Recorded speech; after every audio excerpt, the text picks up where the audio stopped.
le laboratoire. Volontaire pour dormir. Début de soirée au laboratoire de chronobiologie de Bâle, en Suisse. Ces trois jeunes hommes vont se prêter à une curieuse expérience. L'un se couche avec un livre, un autre avec une tablette, le dernier avec une tablette et ses curieuses lunettes. Je te propose les lunettes à mettre en même temps que tu es sur la tablette. Okay. Voilà, tu verras un petit peu en orange. C'est quoi ces lunettes alors là? Donc c'est des lunettes qu'on appelle les blue blockers.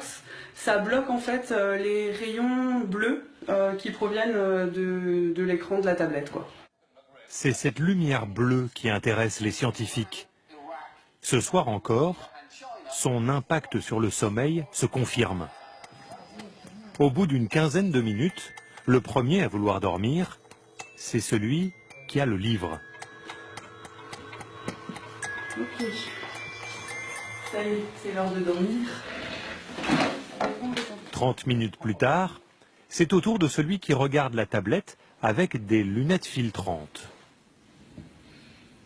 Quant au dernier, non, il n'est pas du tout fatigué. Celui qui s'est couché avec la tablette sans lunettes filtrantes, il est exposé à la lumière bleue. Et il n'a pas du tout envie de dormir. Ce test confirme ce que le docteur Viola a découvert au cours de ses travaux.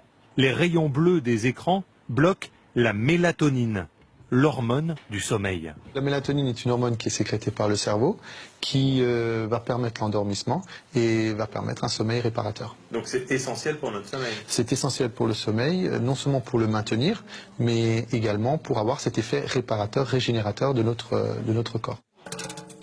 Exposé à des écrans le soir, notre cerveau produit 25% de mélatonine en moins.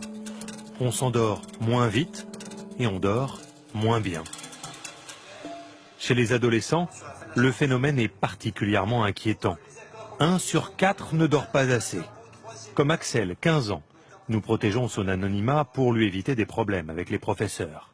Il fait partie de cette génération ultra connectée. Chaque jour, je pourrais envoyer 500 messages en comptant ce que je publie sur Twitter ou sur Facebook ou ce que je peux retweeter ou favoriser. Le problème, c'est que cette addiction ne s'arrête pas à la tombée de la nuit. Ses parents pensent que l'appareil d'Axel perturbe son sommeil.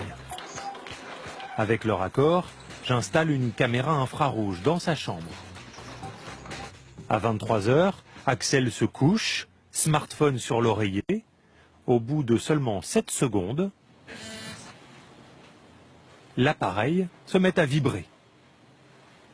Happé par son écran, il envoie alors des SMS, passe de Facebook à Twitter, de Snapchat à YouTube. Il est sur tous les réseaux sociaux. Après avoir surfé 1h15, Axel finit par s'endormir. Les matins de cours, c'est vrai que le réveil est dur, mais c'est vrai que la journée, j'ai des moments de fatigue à cause de ces manques de sommeil. Parfois, en période scolaire, Axel ne dort que 6 heures. À son âge, pour être en forme, il lui faudrait 3 heures de sommeil en plus.